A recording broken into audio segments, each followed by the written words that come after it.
1928 সালে প্রথমবার অ্যান্টিবায়োটিক আবিষ্কৃত হয় এবং এই অ্যান্টিবায়োটিক আবিষ্কার ছিল মানব সভ্যতার একটি আশীর্বাদ। কিন্তু বর্তমান সময়ে এই আশীর্বাদ পরিণত হচ্ছে অভিশাপে। আজকের এই পডকাস্টের এপিসোডে আমরা জানব এই আশীর্বাদ কেন অভিশাপে পরিণত হচ্ছে, অ্যান্টিবায়োটিক কেন রেজিস্ট্যান্স গ্রো করতেছে এবং কিভাবে অ্যান্টিবায়োটিক ইউজ করলে আমরা অ্যান্টিবায়োটিক রেজিস্ট্যান্স থেকে বাঁচতে পারবো। আজকের এই অনুষ্ঠানে আপনাদের সাথে আছি আমি শেখ সৈকত এবং আমার সাথে আছেন রাজশাহী বিশ্ববিদ্যালয়ের ফার্মেসি বিভাগের অধ্যাপক মোহাম্মদ আজিজুর রহমান শামীম স্যার, যিনি ইউনিভার্সিটি কলেজ লন্ডন থেকে PhD, Liverpool school of tropical medicine UK থেকে পোস্টডক সম্পন্ন করেছেন এবং স্যার একজন কমনওয়েলথ স্কলার। বর্তমানে স্যার অ্যান্টিবায়োটিক রেজিস্ট্যান্স নিয়ে গবেষণা করছেন। অসংখ্য ধন্যবাদ স্যার আমাকে সময় দেওয়ার জন্য। প্রথমে জানতে চাচ্ছি স্যার, আপনি কেমন আছেন? আচ্ছা, আলহামদুলিল্লাহ ভালো আছি। তুমি ভালো আছো?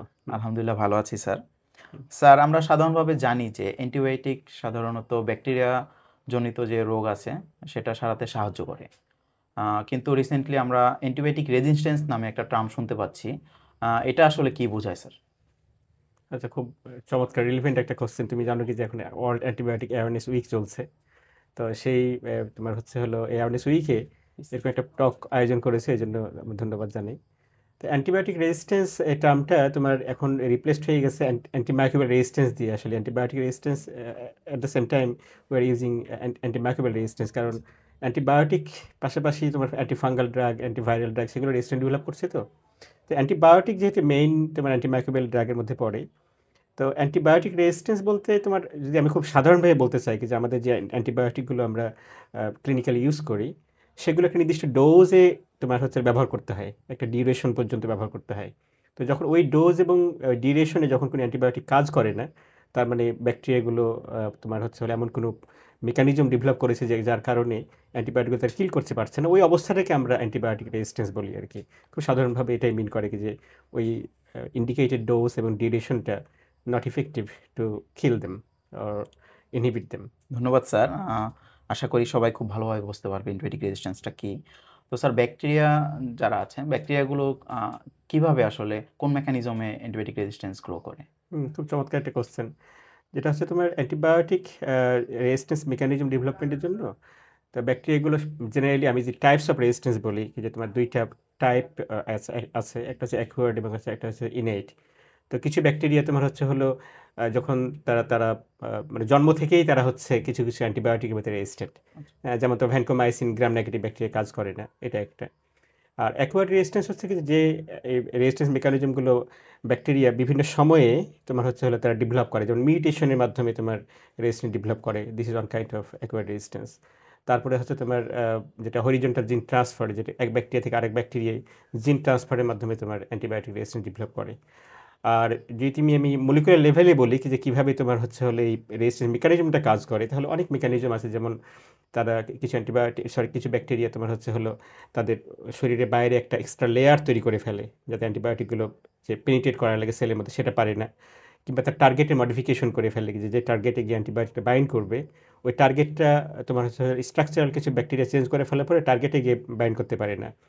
কিছু আছে আবার তোমার যে প্রোটিন সিনথেসিস ইনহিবিটর, যেগুলো ওগুলো যখন করে, তো সেখানেও তোমার টার্গেট মডিফিকেশন কিছুটা আছে। তারপরে সেল মেমব্রেনে কিছু মডিফিকেশন আছে। তারপরে আমরা খুব কমন একটা মেকানিজম যে ইফ্লাক্স পাম্প, হ্যাঁ।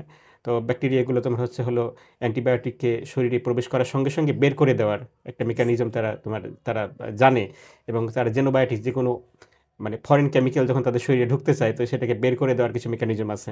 তো এই মেকানিজমটাকে আরও অ্যাক্টিভেট করে, পার্টিকুলারলি কোনো অ্যান্টিবায়োটিকের অ্যাগেনস্টে তারা ডেভেলপ করে ফেলে। তো মেনলি এই মেকানিজমগুলোই তোমার বেশি ইউজ হয়। আরেকটা মেকানিজম আমরা কিছু কিছু অ্যান্টিবায়োটিক দেখা যায়, যেটা হচ্ছে তোমার over production of the target, যে যে টার্গেটে গিয়ে তোমার বাইন্ড করবে কিংবা করবে, ওই প্রোডাক্টটা বেশি পরিমাণে তৈরি করে, যাতে তোমার নিউট্রালাইজেশন কম থাকে। হ্যাঁ, এই কারণে তোমার দেখা যায় কি যে তোমার যেমন ডিসাইক্লোসাইনের ক্ষেত্রে দেখা যায় যে ডিডিএল প্রোটিনটাকে এত বেশি তৈরি করে কি যে তোমার যে ডোজে আমরা তোমার ডিসাইক্লোসাইন ব্যবহার করি, ওই ডোজে ডিডিএল প্রোটিনগুলোকে তোমার হলো নিউট্রালাইজ করতে পারে না।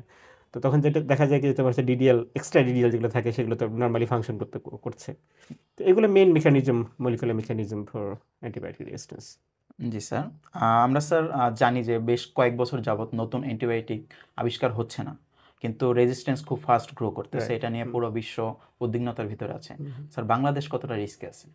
বাংলাদেশ আমি তো মনে করি ভয়াবহ রিস্কের মধ্যে আছে। অলরেডি আমার মনে হয় কি যে অন্য ডেভেলপ কান্ট্রিগুলোর চাইতে আমাদের যেগুলো ডেভেলপিং কান্ট্রি অর্থাৎ পোর কান্ট্রি, সেগুলোর রেজিস্ট্যান্সের তোমার হচ্ছে ঝুঁকিটাও বেশি। কারণ এখানে তোমার হচ্ছে হলো অ্যান্টিবায়োটিকের মিসইউজ হয় প্রচুর পরিমাণে। তারপরে তোমার হচ্ছে হলো আমাদের আইপিসি ইনফেকশন প্রিভেনশন কন্ট্রোল এই সিস্টেমগুলো আমাদের ভালো না। আর বাংলাদেশে তুমি জানো কি যে তোমার অনেক অ্যান্টিবায়োটিক এখন টোটালি কাজ করছে না।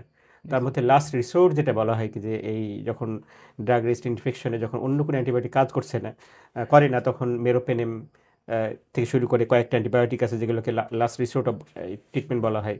তো সেই অ্যান্টিবায়োটিকগুলো আমাদের দেশে একদম এমনি পাওয়া যায়, প্রেসক্রিপশন ছাড়াই কিনে পাওয়া যায়। তো এগুলো একদম গ্রাম পর্যায়েও তোমার হচ্ছে হলো যাচ্ছে তাই এভাবে ইউজ হচ্ছে। এই কারণে এই অ্যান্টিবায়োটিকগুলো কিন্তু রেজিস্ট্যান্স ডেভেলপ করে ফেলেছে এবং আমাদের সামনে কিন্তু খুব খারাপ দিন অপেক্ষা করছে। এবং আমরা যদি স্ট্যাটিস্টিক্যাল যদি তোমার অ্যানালাইসিস আমাদের দেশে খুব একটা হয়নি, খুব সার্ভে খুব একটা পাবলিশড হয়নি, কিন্তু আমার যেটা মনে হয় হসপিটালে আইসিইউগুলোর অবস্থা খুব খারাপ। কিছুদিন আগে প্রথম আলোতে একটা রিপোর্ট এটা পাবলিশ করছে কি যে তোমার ঢাকা মেডিকেলে যে আইসিইউ আছে ওখানে অধিকাংশ পেশেন্ট হচ্ছে তোমার হচ্ছে অ্যান্টিবায়োটিক রেজিস্ট্যান্ট ইনফেকশন আক্রান্ত এবং তাদের যে ইনফেকশনগুলো সারছে না, আমাদের অ্যাভেলেবেল অ্যান্টিবায়োটিক সারছে না। তো সার্বিকভাবে অবস্থা খুবই খারাপ আমাদের। হ্যাঁ। স্যার রিসেন্টলি ল্যান্সেটের একটা রিসার্চে আমি দেখলাম যে 2050 সালের মধ্যে প্রিডিকশন করা হচ্ছে প্রতি বছর প্রায় 20 লক্ষ মানুষ অ্যান্টিবায়োটিক রেজিস্ট্যান্সের কারণে মারা যাবে স্যার। তো এটা আহ, আন- প্রতিকার করার জন্য রোগীরা কোন ধরনের ব্যবস্থা নিতে পারে? এটা আসলে শুধু রোগীরা করলে হবে না, মানে অ্যান্টিবায়োটিক রেজিস্ট্যান্স কিংবা অ্যান্টিমাইক্রোবিয়াল রেজিস্ট্যান্স যদি আমি বলি, এটা হচ্ছে মানে একটা মাল্টি ডিসিপ্লিনারি অ্যাপ্রোচ লাগবে। রোগীদের কিছুটা রোল আছে, কিন্তু সব মিলিয়ে তোমার হচ্ছে হলো রাষ্ট্র থেকে শুরু করে তোমার সব সার্বিকভাবে সবাইকেই এই কাজ করতে হবে একসঙ্গে। তো রোগীদের সাইড থেকে যদি বলি তাহলে সেটা হচ্ছে কি যে অ্যান্টিবায়োটিকের মিসইউজ বন্ধ করতে হবে। তো আমাদের দেশে যেহেতু আমরা অ্যান্টিবায়োটিক প্রেসক্রিপশন ছাড়াই কিনতে পারি, এই জন্য রোগীরা যদি সচেতন হয় কি যে যে কোনো মানে ঠান্ডা লাগলেই অ্যান্টিবায়োটিক, কিছু একটা ডায়রিয়া হলে অ্যান্টিবায়োটিক, এই ইয়াটা থেকে বের হতে হবে। তো অ্যান্টিবায়োটিক যেটা হচ্ছে একটা প্রেসক্রিপশন ড্রাগ, আমাদের প্রেসক্রিপশন ড্রাগও যেহেতু তোমার যাচ্ছে যেভাবে পাওয়া যায়, তো অ্যান্টিবায়োটিক প্রেসক্রিপশন ড্রাগ এটা মাথায় রাখতে হবে। এবং অ্যান্টিবায়োটিক কিছু ইন্ডিকেশনস আছে, এর বাইরে অ্যান্টিবায়োটিক ব্যবহার করার সুযোগ নেই। কারণ আমরা যদি অ্যান্টিবায়োটিক মিসইউজ করি, তার মানে যে রোগী অ্যান্টিবায়োটিক লাগতো না সেখানেও যদি ব্যবহার করি, এবং যে ডিউরেশন পর্যন্ত ব্যবহার করার কথা, যেমন অ্যান্টিবায়োটিকের নির্দিষ্ট ডিউরেশন পর্যন্ত ব্যবহার করতে হয়, 3 ডেজ অথবা 7 ডেজ, 14 ডেজ, 21 ডেজ কিছু অ্যান্টিবায়োটিকের ক্ষেত্রে আছে। তো এই ডিউরেশন পর্যন্ত যদি সঠিক ডোজে ব্যবহার না করা হয়, তাহলে আমাদের বডি থেকে রেজিস্ট্যান্ট ডেভেলপ করে ফেলবে, ব্যাকটেরিয়াগুলো মানে রেজিস্ট্যান্ট ডেভেলপ করবে, বডি রেজিস্ট্যান্ট ডেভেলপ করে না, ব্যাকটেরিয়া রেজিস্ট্যান্ট ডেভেলপ করবে। এবং এই এই রেজিস্ট্যান্ট ডেভেলপ করা মানে একটা পার্সনই কিন্তু থেমে থাকে না, এটা ইট স্প্রেডস টু আদার। তো হচ্ছে তোমার বিভিন্ন মাধ্যমে ছড়ায় পড়ে। এই যে তোমার সঙ্গে কথা বলছি, হ্যান্ডশেক করছি আমরা, তোমার হচ্ছে হলো আমাদের আমরা অনেক সময় অনেক কিছু শেয়ার করি, টয়লেট শেয়ার করি, তো এগুলো বিভিন্ন মাধ্যমে কিন্তু আমাদের এই ব্যাকটেরিয়াগুলো তোমার হচ্ছে হলো Spread ছড়িয়ে করে। পড়ে। তো রোগীদের যেটা যেটা করণীয় সেটা হচ্ছে কি যে তোমার নিজে অ্যান্টিবায়োটিক কিনে না খাওয়া, এবং ডাক্তার যদি প্রেসক্রিপশন করেন অ্যান্টিবায়োটিক, তাহলে সেক্ষেত্রে সেটা সঠিক ডোজ এবং ডিউরেশন পর্যন্ত যেভাবে প্রেসক্রিপশনে বলা আছে ঠিক সেভাবেই খাওয়া, এটা খুব গুরুত্বপূর্ণ। স্যার বুঝতে পারতেছি। তার মানে হচ্ছে অ্যান্টিবায়োটিক রেজিস্ট্যান্সটাকে আমরা থামানোর জন্য সবাই একসাথে এক কাজ রাইট। করতে হবে। হুম। স্যার অ্যান্টিবায়োটিক রেজিস্ট্যান্সে ফার্মাসিস্টদের কী ধরনের ভূমিকা থাকতে পারে? ফার্মাসিস্ট, তো ফার্মাসিস্টের বিশাল ভূমিকা আছে। বাংলাদেশের পার্সপেক্টিভ ভেরি ডিফারেন্ট। তুমি জানো কি যে বাংলাদেশের ফার্মাসিস্ট যেগুলোতে থাকার কথা সেই জায়গাগুলোতে নেই। আমাদের ফার্মাসিস্টরা তোমার হচ্ছে হলো ওষুধ প্রোডাকশনের সঙ্গে জড়িত, কোয়ালিটি কন্ট্রোল, মার্কেটিং এগুলোর সঙ্গে জড়িত, কিন্তু আমাদের কমিউনিটি ফার্মাসিগুলোতে, হসপিটাল ফার্মাসিতে কোনো ফার্মাসিস্ট নেই। এই না থাকার কারণে যেটা হচ্ছে কি যে ফার্মাসিস্টদের যে অ্যান্টিবায়োটিক ইউজের ব্যাপারে যে যতটুকু তোমার কন্ট্রোল থাকা দরকার ছিল, সেটা একদমই ফার্মাসিস্টরা করতে পারে না। যেমন অ্যান্টিবায়োটিক স্টুয়ার্ডশিপ একটা তোমার হচ্ছে হলো প্রোগ্রাম আছে, তুমি জানো, এটা হচ্ছে তোমার বিশ্ব স্বাস্থ্য সংস্থার একটা তোমার হচ্ছে হলো প্রোগ্রাম। কিন্তু হসপিটালে তোমার এবং ক্লিনিকে অথবা ওষুধের দোকানে অ্যান্টিবায়োটিক ব্যবহার করতে চাইলে সেটার তোমার হচ্ছে রাইট ডোজে, রাইট ইন্ডিকেশনে, রাইট ডিউরেশনে সেটা আছে কিনা, এবং রোগীর ঠিকভাবে অ্যান্টিবায়োটিক ব্যবহার করছে কিনা, পুরো সিস্টেমটাকে তোমার হচ্ছে হলো চেক করার জন্য অ্যান্টিমাইক্রোবিয়াল স্টুয়ার্ডশিপ একটা প্রোগ্রাম ডাব্লিউএইচও থেকে একটা সব দেশে চালু হয়ে গেছে। আনফর্চুনেটলি আমাদের বাংলাদেশে নাই। এবং মাইক্রোবিয়াল স্টুয়ার্ডশিপের একটা বড় রোল হচ্ছে ফার্মাসিস্টদের, ফার্মাসিস্টরা মেইনলি এটা করে থাকে। কিন্তু আমাদের দেশে যেহেতু হসপিটালে, কমিউনিটি ফার্মাসিতে ফার্মাসিস্ট নেই, এখানে স্টুয়ার্ডশিপের কোনো প্র্যাকটিসই নেই। এই কারণে যাচ্ছে যেভাবে অ্যান্টিবায়োটিক হচ্ছে। আবার তুমি যদি এখন আমি আমাদের দেশের পার্সপেক্টিভে বলি, ওষুধ কোম্পানির ফার্মাসিস্টরা যে প্রোডাকশনের সঙ্গে জড়িত, এখানে ফার্মাসিস্টের যেটা করণীয় সেটা হচ্ছে কি তারা যেটা ওষুধ তৈরি করছে সেটা মানসম্পন্ন যাতে হয়। কারণ অ্যান্টিবায়োটিক রেজিস্ট্যান্ট ডেভেলপমেন্টের পিছনে আরেকটা মেইন কারণ হচ্ছে তোমার হলো এই মানে মানসম্পন্ন ওষুধ না হওয়া। যেমন একটা যদি কোয়ালিটি ওষুধ না হয় তাহলে আন্ডার ডোজে তোমার হচ্ছে হলো ওটা প্রোডাকশন যদি করে, তাহলে যেটা হবে কি যে এটা তোমার মানুষ যখন খাবে তখন এমআইসি লেভেলে মিনিমাম ইনহিবিটরি কনসেন্ট্রেশনে যেতে পারবে না। তখন যেটা হবে ব্যাকটেরিয়া তখন রেজিস্ট্যান্ট ডেভেলপ করবে। তো যাদের ফার্মাসিস্টদের কন্ট্রোলটা যখন থাকে তখন they should apply their skill and power to produce quality medicine, quality antibiotics. Sir recently একটা রিসার্চ পেপারে আমি পড়লাম পুরো বিশ্বে 73% অ্যানিমেল হচ্ছে 73% অফ অ্যান্টিবায়োটিক ইউজ অ্যানিমেল করে থাকে, অ্যানিমেলের খাদ্য বা তাদের ট্রিটমেন্ট। তো স্যার অ্যানিমেলদের মাধ্যমে যে অ্যান্টিবায়োটিক রেজিস্ট্যান্সটা ছড়াচ্ছে ওইটা কিভাবে রোধ করা সম্ভব? এটা খুব গুরুত্বপূর্ণ একটা ইস্যু, কারণ অ্যান্টিবায়োটিক শুধুমাত্র যে তোমার হিউম্যান ইউজের কারণে যে অ্যান্টিবায়োটিক রেজিস্ট্যান্ট ডেভেলপ করছে তাও না। অ্যানিমেলে তোমার হচ্ছে সিগনিফিকেন্ট অ্যামাউন্ট, তুমি যেটা বললা পার্সেন্টেজটা মনে হয় একটু কম হতে পারে, আমি ঠিক শিওর না, কিন্তু তোমার এটা অ্যানিমেলে তোমার সিগনিফিকেন্ট অ্যামাউন্ট অ্যান্টিবায়োটিক ইউজ হচ্ছে। এবং ইউজ করার পারপাসটা কি, মেন দুইটা পারপাস ইউজ। একটা হচ্ছে গ্রোথ প্রমোটার হিসাবে, কি যে অ্যান্টিবায়োটিক দিলে তোমার হচ্ছে পোলট্রি অথবা তোমার ফার্মের যে অ্যানিমেল, এগুলো কি একটা আননোন মেকানিজমে তোমার হচ্ছে হলো ওদের গ্রোথ বাড়ে। এবং আরেকটা মেকানিজম হচ্ছে প্রোফিল্যাক্টিক অ্যান্টিবায়োটিক হিসেবে ইউজ হয়, কিছু ডিজিজ প্রিভেনশনের আগে থেকেই তোমার হচ্ছে অ্যান্টিবায়োটিক ইউজ করে।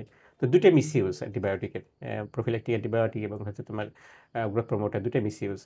এবং অ্যানিমেলে যখন অ্যান্টিবায়োটিক মিস ইউজ হচ্ছে তখন যেটা হচ্ছে কি তোমার অ্যানিমেলে তো তোমার অতভাবে রাইট ডোজে তোমার অ্যান্টিবায়োটিকগুলো দেওয়া হয় না, ফিডের মধ্যে মিশাই দিচ্ছে। তো অ্যানিমেলে যখন যখন ওটা খাচ্ছে সেগুলো অ্যানিমেল ফিসেসের মাধ্যমে তোমার হচ্ছে এনভায়রনমেন্টে যাচ্ছে। হুম। এবং আমরা ওই মাংসগুলো তোমার হচ্ছে হলো আমাদের বাজারে আসছে, সেগুলো আমরা কুক করে খেলেও অনেক সময় সব অ্যান্টিবায়োটিক আমাদের নষ্ট হয়ে যায় না। এই কারণে কিন্তু আমরা বিভিন্ন সোর্স থেকে হয় অ্যান্টিবায়োটিক পাচ্ছি, নাহলে এনভায়রনমেন্টে অ্যান্টিবায়োটিক চলে যাওয়ার কারণে রেজিস্ট্যান্ট ব্যাকটেরিয়াগুলো ডেভেলপ করছে, এবং সেগুলো বিভিন্ন মাধ্যমে আবার আমাদের হিউম্যানে এসে রোগ তৈরি করছে। তো এই অ্যান্টিবায়োটিকের তোমার যদি তোমার হচ্ছে হলো এই কী বলে তোমার রেজিস্ট্যান্ট ডেভেলপমেন্টটাকে যদি কন্ট্রোল করতে চাই আমরা, তাহলে তোমার ওয়ান হেলথ অ্যাপ্রোচ, এটা মনে হয় তোমরা জেনে থাকবা যে তোমার হচ্ছে ওয়ান হেলথ অ্যাপ্রোচ হচ্ছে এনভায়রনমেন্ট, অ্যানিমাল এবং হিউম্যান, এই তিনটাকে একসঙ্গে নিয়েই আমাদেরকে কাজ করতে হবে। কিন্তু শুধুমাত্র হিউম্যান অ্যান্টিবায়োটিক ইউজ কন্ট্রোল করলেই যে তোমার অ্যান্টিবায়োটিক রেজিস্ট্যান্স ডেভেলপমেন্টটা স্লো ডাউন হবে অথবা ডিলেড হবে তা না। আমাদেরকে অ্যানিমেলও তোমার হচ্ছে হলো কন্ট্রোল করতে হবে, অ্যাট দ্য সেম টাইম এনভায়রনমেন্টে আমাদের অ্যান্টিবায়োটিকের কন্টামিনেশন কিংবা যে ডেভেলপমেন্ট এগুলোকে আমাদের মিটিগেট করতে হবে। স্যার স্যার অলরেডি যে অ্যান্টিবায়োটিকগুলা বিভিন্ন ব্যাকটেরিয়াগুলো বিভিন্ন অ্যান্টিবায়োটিকের উপর স্যার রেজিস্ট্যান্স অলরেডি হয়ে গেছে, এটা কি রিভার্স করা কোনোভাবে সম্ভব? এটা একটা ইন্টারেস্টিং তোমার পয়েন্ট। আমরা অনেক দিন আগে একটা রিসার্চ করেছিলাম, প্রায় 10-12 বছর আগে, এই যে আমরা দেখেছি কি যে তোমার যখন ব্যাকটেরিয়াগুলো কোনো একটা পার্টিকুলার অ্যান্টিবায়োটিকের প্রতি রেজিস্ট্যান্ট ডেভেলপ করছে, আবার অন্য মেকানিজমের কিছু অ্যান্টিবায়োটিকের প্রতি সাসেপ্টিবল হয়ে যাচ্ছে, তার মানে ওই অ্যান্টিবায়োটিক আবার কাজ করছে। এবং থেরাপিটিক্যালি এরকম ঘটনা এখন ঘটছে আমাদের দেশে। যে অ্যান্টিবায়োটিকগুলো দীর্ঘদিন ধরে ব্যবহার হয় না কিংবা ব্যবহার কমে গিয়েছিল, তার মধ্যে অ্যামোক্সিসিলিন অ্যান্টিবায়োটিক তোমরা জানো। যে অ্যামোক্সিসিলিন তোমার তোমার 8-10 বছর আগে বেশ ইউজ হতো, কিংবা আরও আগে বেশ ইউজ হতো, মধ্যখানে ব্যবহারটা কমে গেছিলো। তো এখন দেখা যাচ্ছে কি যে অ্যান্টিবায়োটিকগুলো আবার একটু সাসেপ্টিবিলিটি ফিরে আসছে, তারপর অ্যান্টিবায়োটিকগুলো কাজ করছে। কিন্তু এটা সবসময় কি যে ঘটবে তা কিন্তু না। তো যে অ্যান্টিবায়োটিকগুলো রেজিস্ট্যান্ট ডেভেলপ করে গেছে, সেগুলো যদি আমরা এখন ইউজটাকে বন্ধ করে দিতে পারি কমপ্লিটলি, এবং আমরা যে সেগুলোকে যদি স্টপ করে দিই, কি যে আমরা এই সার্টিন টাইম পর্যন্ত আমরা অ্যান্টিবায়োটিক টোটালি ইউজ করবো না, তো there is a chance that they will work again. But I am not sure like how percentage will work, how many percentage will work, but there is a chance. কারণ আমাদের কিছু research এটা দেখা গেছে কি যে তোমার হচ্ছে হলো রেজিস্ট্যান্স মেকানিজম ব্যাকটেরিয়াগুলো হয় কি, ব্যাকটেরিয়াগুলোতে সিলেকশন প্রেশার তুমি জানো মনে হয় কি যে যখন এনভায়রনমেন্টে যখন অ্যান্টিবায়োটিকগুলো ইউজ হয়, যারা আমরা বডিতে যখন মিস ইউজ করি, কিংবা আমাদের যে পপুলেশনে যখন যে অ্যান্টিবায়োটিক বেশি ইউজ হয়, তখন অ্যান্টিবায়োটিকগুলোর তোমার হচ্ছে সিলেকশন প্রেশার তৈরি করে। সিলেকশন প্রেশারটা কি, যে ব্যাকটেরিয়া বাঁচার জন্য তখন ওই রেজিস্ট্যান্স মেকানিজমটাকে তারা তাদের বডির মধ্যে ধরে রাখে। যেমন প্লাজমিড, যদি প্লাজমিড মেডিয়েটেড যে রেজিস্ট্যান্স হয়, তাহলে প্লাজমিডগুলোকে তারা সেলের মধ্যে ক্যারি করে থাকে। তো যখন কোনো অ্যান্টিবায়োটিক যখন মানে ব্যবহার করা বন্ধ হয়ে যায়, তখন দেখা যাবে কি যে ওটা তোমাদের ফিটনেস কস্টের কারণে, কারণ ব্যাকটেরিয়াগুলো একটা রেজিস্ট্যান্স জিনকে যখন তোমার হচ্ছে এক্সপ্রেশন করার প্রয়োজন হয়, তো তাদের অনেক এনার্জি এখনকে স্পেন্ড করতে হয়। তো তারা আননেসেসারি যে জিনগুলো তারা ধরে রাখতে চায় না, কারণ তার মনে করে এখন তো আর সিলেকশন প্রেশারটা নাই, এখন তো আমার বেঁচে থাকার জন্য থ্রেট নেই ওই পার্টিকুলার কোনো অ্যান্টিবায়োটিক এগেনস্টে, তখন ওই জিনগুলো হয়তো তারা বডি থেকে কোনোভাবে এলিমিনেট করে দেয়। তখন আবার পরবর্তীতে ওই অ্যান্টিবায়োটিকটার কাজ করার একটা সম্ভাবনা তৈরি হয় আর কি। স্যার, আমরা জানি বেশ কয়েক বছর যাবতই নতুন অ্যান্টিবায়োটিক আবিষ্কার হচ্ছে না, মার্কেটও আসতেছে না। তো নতুন অ্যান্টিবায়োটিক আবিষ্কার হওয়া বা মার্কেটে আসার সামনে সম্ভাবনা কেমন? আচ্ছা, এটা খুব একটা গুরুত্বপূর্ণ ইস্যু, কারণ তোমার বড় বড় কোম্পানিগুলো তোমার অ্যান্টিবায়োটিকের রিসার্চ প্রায় বন্ধ করে দিয়েছে। এর কারণটা হচ্ছে যে তারা এখন ফোকাস করতেছে হলো তাদের যে যে ড্রাগগুলোর মার্কেট হচ্ছে তোমার দীর্ঘদিন ধরে থাকে। মানে অ্যান্টিবায়োটিক এমন একটা জিনিস কি যে তুমি মার্কেটে নিয়ে আসার পরে কতদিন মার্কেটে এটা চলবে সেটা এখনও কে বলতে পারবে না। কারণ লাইনোজোলিডের কথা বলে যদি আমি 2003 সালে তোমার লাইনোজোলিড মার্কেটে আসলো, তারপর 2004 সালে এটা রেজিস্ট্যান্স অলরেডি রিপোর্টেড হয়ে গেছে। তো দেখা যাচ্ছে যে এই যে এই রেজিস্ট্যান্স যদি খুব কুইকলি স্প্রেড করে যায় এক কান্ট্রি থেকে আরেক কান্ট্রিতে, এক পপুলেশন থেকে আরেক পপুলেশনে, তাহলে দেখা যাবে যে এটার মার্কেট লাইফ কতদিন এটা আসলে কেউ বলতে পারবে না। তো এটা কোম্পানিগুলো যেহেতু একটা ওষুধ আবিষ্কার থেকে কিন্তু প্রচুর খরচ, তোমরা জানো মনে হয় কি যে তোমার হচ্ছে প্রায় $1 বিলিয়ন তোমার খরচ হয়। তো এটা তারা তাদের প্যাটেন্টের মাধ্যমে প্রায় 20 ইয়ার্স তারা তোমার প্যাটেন্ট করে রাখে, এবং তারা এই 20 ইয়ার্স ধরে এটাকে লাভ করে, হ্যাঁ, এই ইয়াগুলোকে দিয়ে ওই খরচটা তারা উঠিয়ে ফেলে। কিন্তু যেহেতু মার্কেটটা রিস্কি, কারণ কতদিনে এই মার্কেটটা আসলে টিকবে সেটা জানে না, এই কারণে বড় কোম্পানিগুলো ইনভেস্টমেন্ট কমিয়ে দিয়েছে অ্যান্টিবায়োটিকের ডেভেলপমেন্টের ক্ষেত্রে বা ডিসকভারির ক্ষেত্রে। তো এটার জন্য এখন ডেভেলপ কান্ট্রিগুলো আবার কিছু পলিসি তৈরি করছে, হ্যাঁ, যেমন তোমার হচ্ছে হলো কোম্পানিগুলোকে বলছে কি যে okay, you invest or we co invest, হ্যাঁ, আমরা মানে গভর্নমেন্ট এবং কোম্পানি, গভর্নমেন্ট বলছে ঠিক আছে আমরাও টাকা দিচ্ছি, তোমরাও কিছু টাকা দাও, আমরা তোমার হচ্ছে হলো জয়েন্টলি অ্যান্টিবায়োটিক ডেভেলপ করি, আর যদি কোনো রিস্ক যদি হয় তাহলে সেটা আমরা কাভার করে দিব, হ্যাঁ। এ ধরনের সিকিউরিটি দেওয়ার পরে অনেক কোম্পানি আবার হয়তো ডেভেলপমেন্টের কাজ শুরু করতেছে, কিন্তু এটা গভর্নমেন্টের একটা বড় সাপোর্ট দরকার। বাংলাদেশে যেহেতু তোমার ডিসকভারি রিসার্চ বাংলাদেশ গভর্নমেন্টের এত টাকা খরচ করার অ্যাবিলিটিও নেই, আমাদের কোনো কোম্পানি এই ডেভেলপমেন্টের রিসার্চও করে না, এবং তাদের এত বাজেটও থাকে না। বলতে গেলে $1 বিলিয়ন কিন্তু ভেরি বিগ মানি। কয়েকটা কোম্পানির হয়তো কম্বাইন্ড বাজেটই এত নেয় আমাদের, কিংবা Yes. টোটাল মানি এত নেয় তাদের। তো তোমার মানে কোম্পানিগুলো এখন মানে বন্ধ করে দেওয়ার কারণে কিংবা কমিয়ে দেওয়ার কারণে আমাদের রিসার্চার যারা যারা ইউনিভার্সিটিগুলোর প্রতি তোমার দায়িত্বশীলতা বেড়ে গেছে, কারণ অনেক ভালো ভালো ইউনিভার্সিটি এখন তারা এই দায়িত্বটা পালন করছে কি যে তারা এখন কোম্পানির রোলটা প্লে করার চেষ্টা করছে, কি তারা একটা স্টেজ পর্যন্ত তারা ডেভেলপমেন্টে নিয়ে চলে যাচ্ছে। তখন দেখছে কি যে দেয়ার যে হিউজ সাকসেস টু তোমার হচ্ছে হলো huge potential to get success, তখন তারা এটা কোম্পানিকে প্যাটেন্টে দিয়ে দিচ্ছে, হ্যাঁ। তখন তারা হয়তো তোমার ক্লিনিক্যাল ট্রায়ালে গিয়ে তখন ওটা ইনভেস্ট করতেছে। তো এভাবে করে এখন ইউনিভার্সিটি এবং হচ্ছে হলো কোম্পানিগুলোর একটা খুব স্ট্রং কলাবোরেশনও কাজ করছে অ্যান্টিবায়োটিক ডেভেলপমেন্টের ক্ষেত্রে। তো এটা যদি চলতে থাকে আমরা হয়তো ভেরি সুন আরও কিছু নতুন অ্যান্টিবায়োটিক, নতুন ক্লাসের অ্যান্টিবায়োটিক, হ্যাঁ, আমরা 1987-এর পরে বেসিক্যালি নতুন ক্লাসের অ্যান্টিবায়োটিক আমরা পাইনি, সরি ক্লিনিক্যালি আসে নাই। তো তোমার হচ্ছে হলো যদি এই এফার্টগুলো চলতে থাকে তাহলে হয়তো ইন ফিউচারে তোমার আমরা নতুন কিছু ক্লাসের অ্যান্টিবায়োটিক পেতে পারি। স্যার, সর্বশেষে আপনার কাছে একটা জিনিস জানতে চাইবো, সেটা হচ্ছে পাবলিকের জন্য। স্যার, আপনি জানেন যে অ্যান্টিমাইক্রোবিয়াল রেজিস্ট্যান্স অ্যাওয়ারনেস উইক চলতেছে। অ্যান্টিবায়োটিক রেজিস্ট্যান্স অ্যাওয়ারনেস উইকে আপনি স্যার যারা অ্যান্টিবায়োটিক সম্পর্কে খুব ভালো জানে না তাদের সম্পর্কে কি মেসেজ দিতে চাচ্ছেন? আচ্ছা, এখানে তোমার মেসেজ সিম্পল।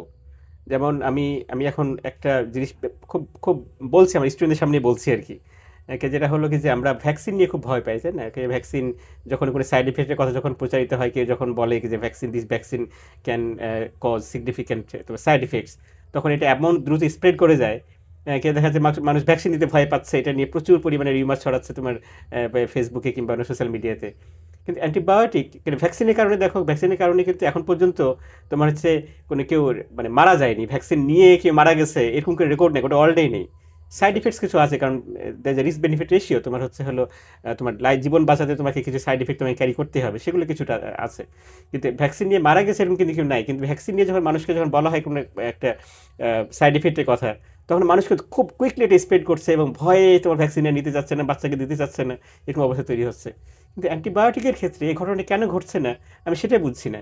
আমরা সবসময় বলছি অ্যান্টিবায়োটিক কিলস, অ্যান্টিবায়োটিক যদি তুমি ঠিকভাবে ইউজ না করা হয়, তো রেজিস্ট্যান্ট ডেভেলপ করছে, রেজিস্ট্যান্ট ডেভেলপ করার কারণে এটা প্রতি বছর এখন তুমি জানো 13 লক্ষ মানুষ গোটা পৃথিবীতে শুধু অ্যান্টিমাইক্রোবিয়াল রেজিস্ট্যান্সের কারণে মারা যাচ্ছে, এবং 50 লাখ মানুষ অ্যাসোসিয়েটেড ইনফেকশন, মানে তোমার antibiotic resistance responsible, not directly responsible, there are other comorbidities. তো এরকম কেসগুলোতে তোমার হলো আরও 50 লাখের মতো মানুষ মারা যাচ্ছে। তো এত মানুষ মারা যাওয়ার রেকর্ড থাকার পরেও আমরা কিন্তু অ্যান্টিবায়োটিক মিসইউজ বন্ধ করছি না, আমরা কিন্তু অ্যান্টিবায়োটিক খেতে ভয় পাচ্ছি না। আমরা ভাবছি না অ্যান্টিবায়োটিক খেলে তো আমার রেজিস্ট্যান্ট ডেভেলপ করবে, এটা করা যাবে না, এই ভয়টা তৈরি হচ্ছে। তা আমি এই মেসেজটা দিতে চাই কি যে treat it like a vaccine, কি যে মনে করুন কি যে এটা আপনাকে ইন ফিউচারে কিল করতে পারে, আপনার সন্তানকে কিল করতে পারে। তো স্টপ মিসইউজ প্লিজ। এইটাই আমার মেসেজ আর কি। জি স্যার, থ্যাংক ইউ স্যার আমাদেরকে সময় দেওয়ার জন্য। আশা করি আজকের এই পডকাস্টের মাধ্যমে অ্যান্টিবায়োটিক রেজিস্ট্যান্স উইক সফল হবে, এবং অ্যান্টিবায়োটিক, আমাদের উদ্দেশ্য এটাই যে অ্যান্টিবায়োটিক রেজিস্ট্যান্স যদি একজন মানুষও মিসইউজ বন্ধ করে তাহলে আমাদের আজকের এই প্রোগ্রামে সফলতা হবে স্যার। ধন্যবাদ sir. Thank you very much. আর আমাকে তোমার এই পডকাস্টে ইনভাইট করার জন্য আন্তরিক ধন্যবাদ জানাচ্ছি। সায়েন্স ক্লাবের উত্তরোত্তর সাফল্য কামনা করছি। ধন্যবাদ স্যার।